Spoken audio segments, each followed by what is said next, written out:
we are, at another extraordinary place in southern England's last great wilderness. Welcome again to Spooky Lee's historic Dartmoor.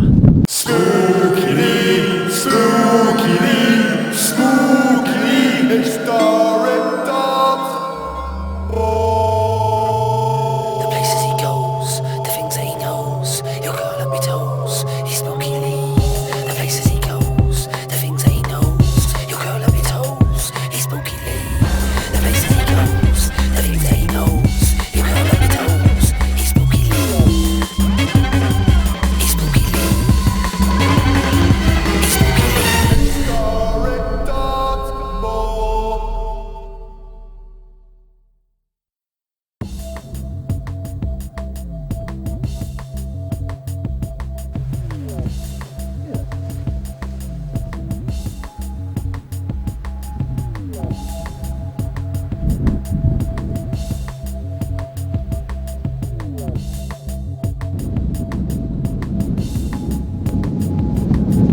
So Lee, can you tell me where we are today then? Here today, Chris, we're at St Michael's Church, which is on top of Brent Tor. So Lee, can you tell us how old this church is? Well, the church itself goes back to the 12th century. A lot of what we see now is 13th. Should we go inside then, Lee? Yes, let's go inside. Let's go inside then. Follow us, viewers.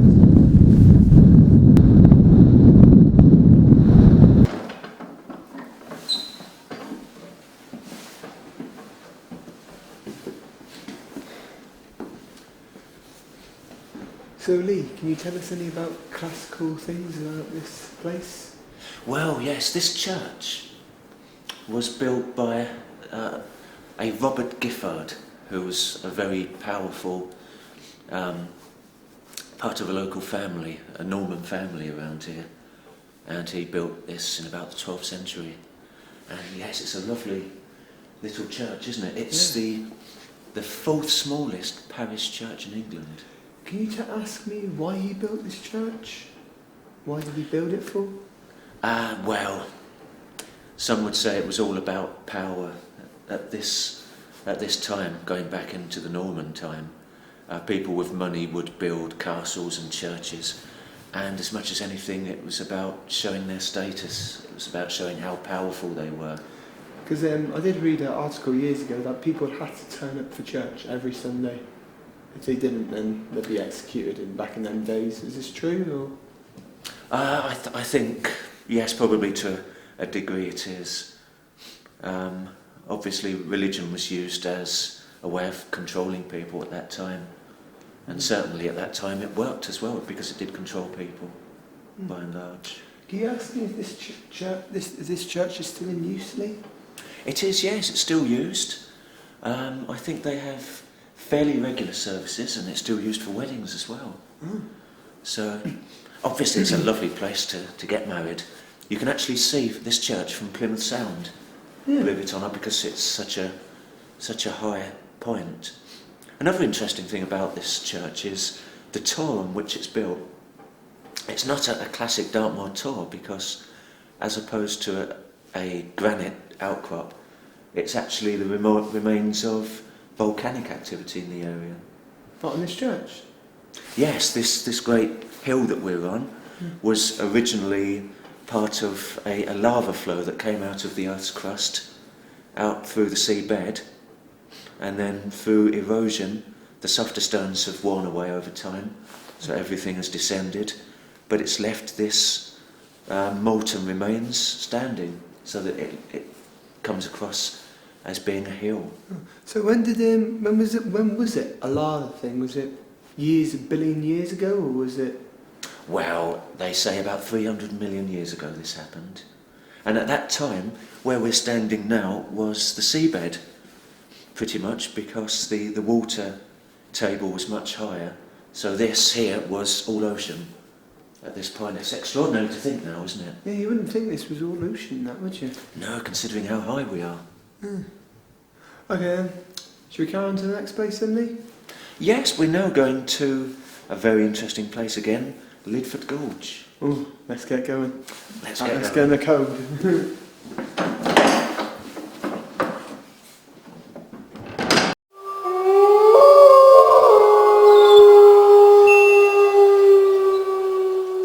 We're now at Lidford Gorge, and we're about to walk down a pretty steep path and steps to get to the White Lady waterfall.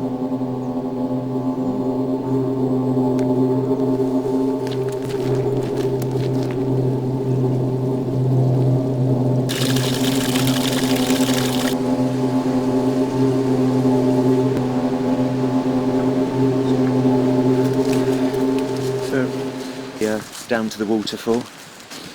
Oh, is that way the White Lady waterfall? Yeah, that's well, that will take a little bit longer. Oh, Yeah.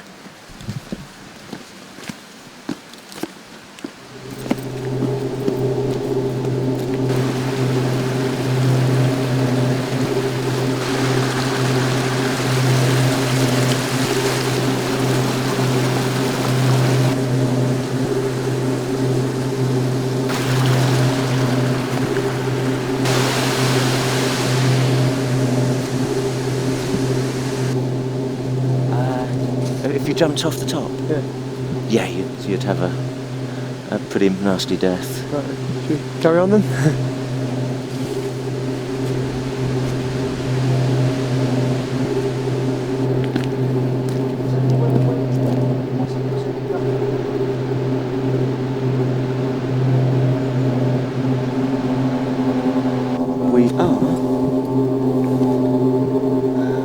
I think we're somewhere where.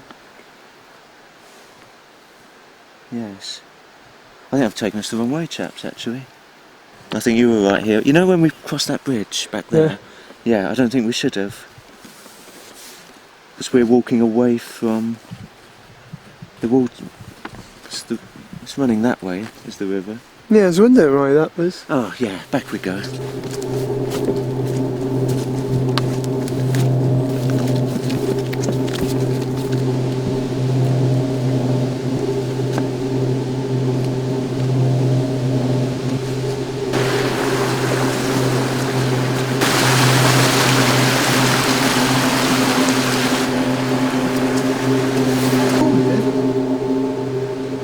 Yeah, we took the wrong turn at viewers, so this is the way to the waterfall.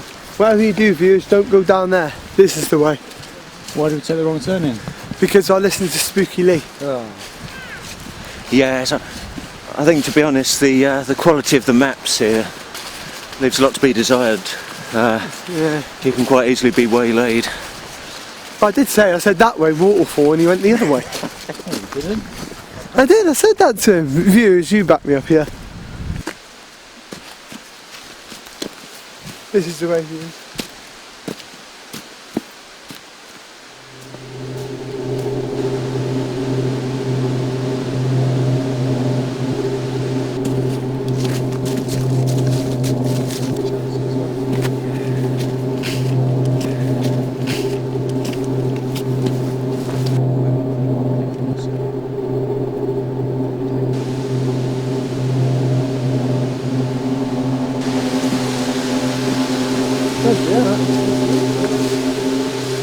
Lee, can you tell us where we are here now? Where are we now?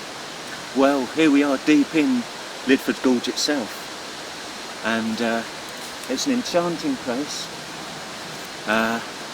Nowadays, a tourist attraction, and they get thousands of people here each year. It's part of the National Trust, and it's a haven for birds and insects and wildlife in particular.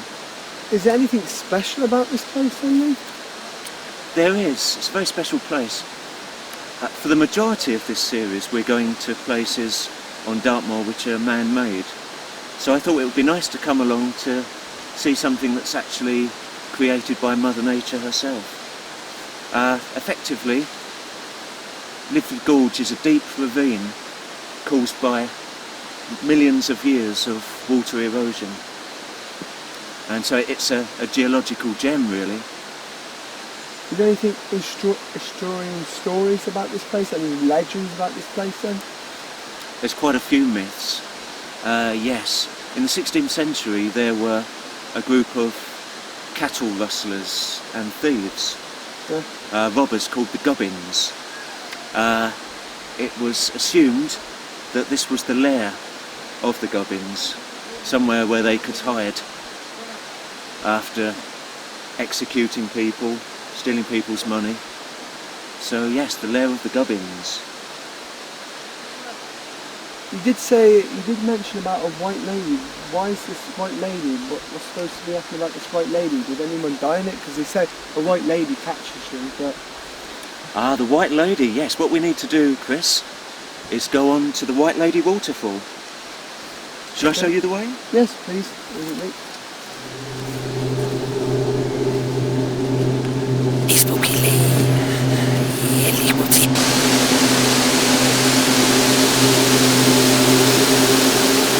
Can you tell us any stories about this legend, about the waterfall then?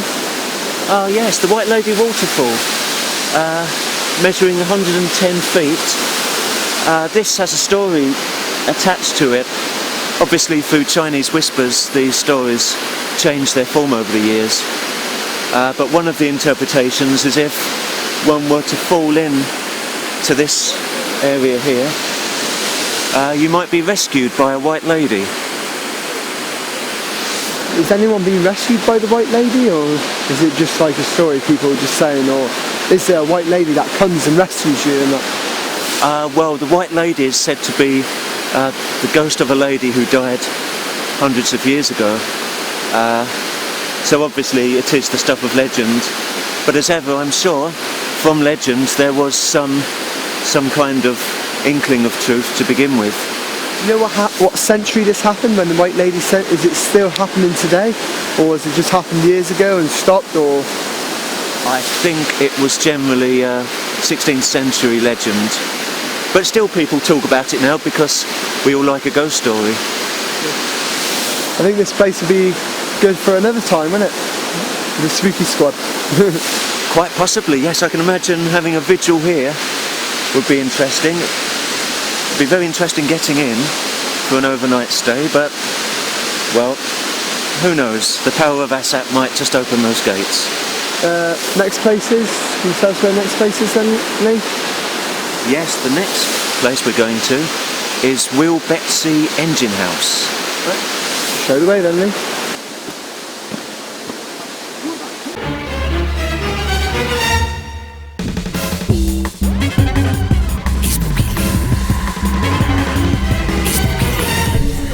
Hi Lee, can you tell us where we are now then? Well, we're standing just north of the village of Mary Tavy, and here we have Will Betsy Mine. So shall we take a look at it? Yes, I think we should.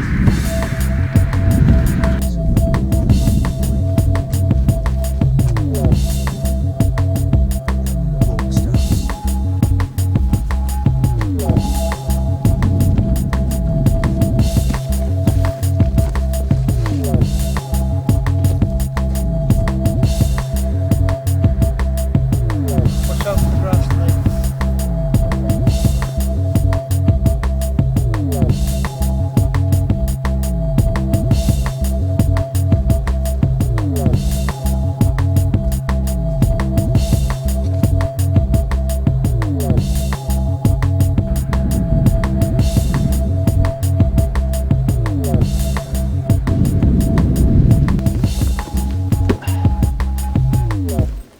So, Lee, can you tell us how was the water, powered from here, and how was it moved from here and that?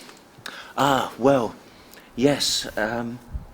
For quite some time, this building opened in the mid-18th century, and for a time it was powered by water. So you're probably imagining, how did the water get here? Yeah, how did the water get here? Well, it was brought down by a leak. So it was brought up from a water source up there, a couple of miles away. And a leat was an extraordinary Tudor invention. It was effectively a miniature canal that would channel water from source down to places like a mine, where it would then be used to effectively power the mine. So what was the working conditions like working here? It must have been really cold for them in the winter and that working down here. Yes, it would have been quite an inhospitable place, really.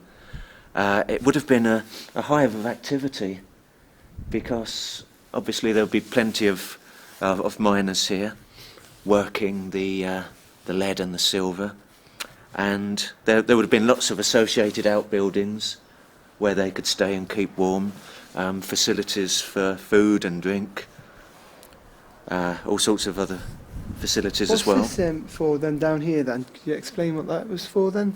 What bits of the thing was for? Yes, well, eventually this building was actually built to house a Cornish beam pumping engine.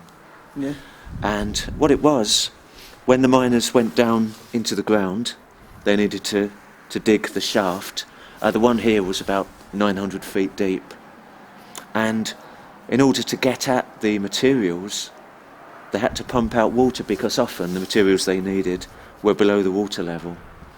So here you'd have had the water being pumped out, so that the miners could then go down and take out the lead and silver. They also mined arsenic as well.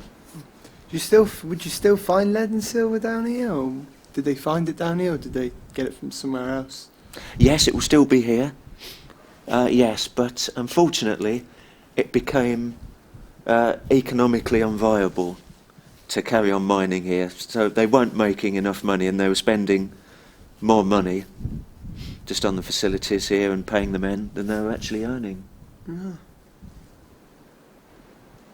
Any history, any legends of this place, or no? There aren't too many legends, no, but obviously people worked and died here. So I'm sure the echoes of the men working here and mining and smelting, their echoes live on. Would you say if that was this like just the engineering place, was it, or was it just like for the water, or was it just like for mining, or?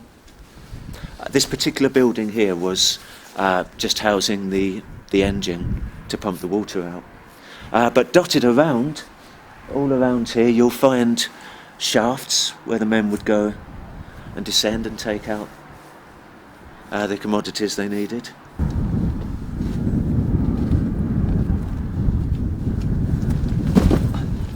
Where are we off to now then, Lee? Well, we're now going to head south and east. The next actual place we're going to visit for historic Dartmoor is Vixen Tor. However, I don't know about you, but I fancy a drink. I'm hungry, yeah. Let's get a drink and get something to eat. Good idea. Lee, do you think a fox lived in there? It looks the sort of place where any kind of mammal would gladly make it a home. Would he be nice and warm in there, would he?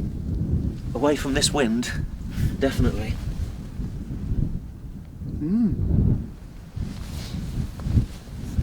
Right, should we carry on then? Historic Dartmoor. Well, we've had a good feed and some ale in a local pub. We're now off to Vixen Tor, which, as you can see, is just over there in the distance. Shall we, Chris? Yes, we shall, Lee.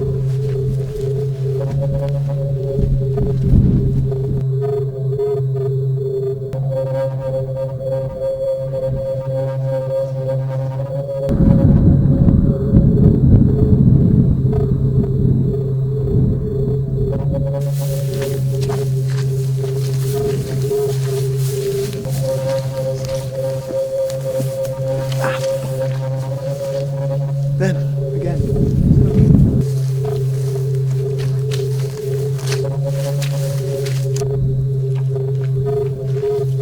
Right, it's a lot of boggy stuff in here. Yes, we're in the wetlands here.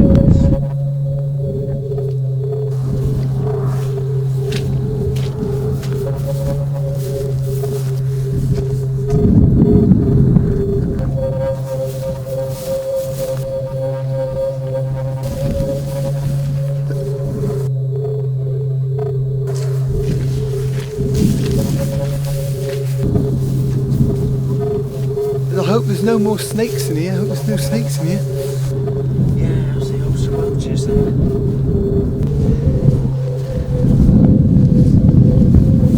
So Lee, can you explain why you've brought us here then? Well, we're here by a Vixen Tor. Now this particular tor is the tallest on Dartmoor, 30 metres high, and enjoyed for centuries by ramblers and anybody who loves Dartmoor. So what feelings do you get off this place here then? Well, the thing about Vixen Tor is that, as you can see, we've come no further. Usually on Spookylou's historic Dartmoor, we walk right up to the monument, whatever we're looking at, but this is pretty much as far as we can go. Now the reason for that is in 2003 there was a dispute which is still running to this day. The landowner is worried that people who go onto the tour may have an accident and then try to sue her. So that's why they've blocked the tour off, yeah? That's right, yes. That there's lots of legislation going through and there's been various arguments in courts of law. How long has this been here? How long has it been here, the place, the thing? Oh, the tour's been here for centuries. But the thing is, if you look at an Ordnance Survey map dating from 1887, it clearly shows a right-of-way for walkers, a footpath. Now the landowner is suggesting that this particular area here is in some way different to the rest of the moorland, and so they own it and it's private property, and they're saying if people go on there and have an accident and then sue, they could be in a lot of trouble. That's right, yes. What century do you think it was around? Was it around the 18th century, the 16th, or 15, or has it just been there for years? Oh, it's been there since prehistoric times. Was it used for anything or no? No, this particular tour, no, it's just been used for leisure purposes really, up until 5 years ago. The Ramblers Association are saying that they're going to try to force the landowner to open up Vixen Tor again, but these things take so long, and it wouldn't surprise me if in another 5 years' time we're still talking about this. Okay, thanks a lot, Lee. That's okay, Chris. We're now going to go to somewhere slightly warmer, to the southern point of the moor. We're going to Meavy now. Okay then. You like to lead the way? Yes, off we go.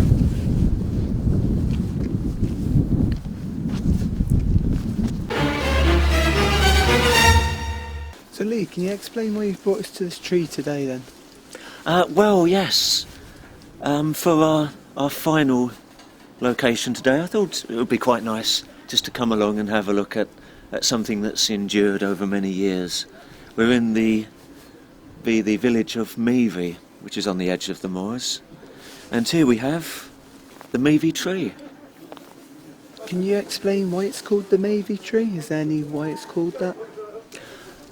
Well, only because it's been part of the village for so long. We're not quite sure how old it is, but it goes back many hundreds of years.